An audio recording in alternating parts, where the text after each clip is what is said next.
It's Carl Rizzuto again. I'm so excited to be with you. And we've been talking about the listing presentation and the basics of a good presentation. I've recommended you stand during the presentation. I've also recommended before doing so you preview the home. Always attempt, in my estimation, to preview the home without the seller. It saves you time. It gives you more of an opportunity to absorb the property. So we previewed the property. We gave the seller the property disclosure form to be working on while we were previewing the property, and we're meeting them back in the kitchen. My suggestion again is to stand during the presentation. Now, they may say, well, Carl, sit. And I'll say, well, I want to keep my focus exactly on you and your property. So if it's okay with you, maybe better if I stand. Is that okay? And typically you'll always get a yes. Now, when you're working with a much, much, much older couple, maybe a couple in their 80s or 90s, you may want to consider sitting. Just a thought. So you previewed the property, you took some notes. What I recommend you do is first review briefly some of the notes from your walkthrough with the owner and ask some good questions and make some great comments about the property. The owner wants an agent that knows how to sell, and they also want someone who believes in their property. So by asking some questions about their condominium or home, it's only going to help. It's going to make them feel much more comfortable. So that's number one. Number two, make the presentation about them, not you.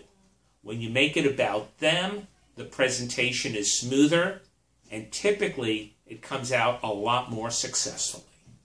So, you want to also realize that the better the presentation, the better the outcome.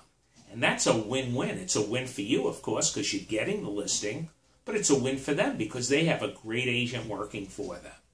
So, in making the presentation about them, we're going to ask them again some of the pre-qualifying questions or reconfirm their answers by asking them again.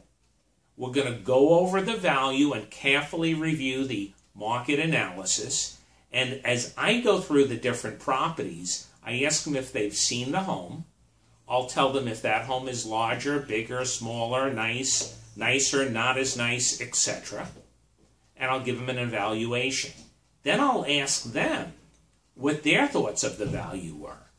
And I always try to minimize the difference, but always having the integrity of sharing the right value with them. Remember, we want to get listings that sell. And I say there's two keys for a good listing. Number one, the price. Number two, are you moving or what? Now, we can't say that. But if the price is just a little too high, but they're moving, it could be a great listing, as long as you service the listing properly. Now, on the presentation, we want to focus on the key areas for the seller. Can I tell you what they are? They generally only have two concerns, sometimes three. Number one, what's the home worth? Number two, can you sell it or what? And number three, how long will it take to sell my home? That's where you want to focus your presentation. You want to focus on value, you want to focus on what you're going to do, and you're going to focus on how you're going to do it. One of the things I suggested several videos back is rather than tell them how great you are, share with them some of the things you've done on other listings you've taken and how you successfully sold other properties. So, in saying that, I want to thank you for watching, and I want to remind you on what they're looking for. How much is my home worth? Can you sell it? And how long will it take? Thanks for watching.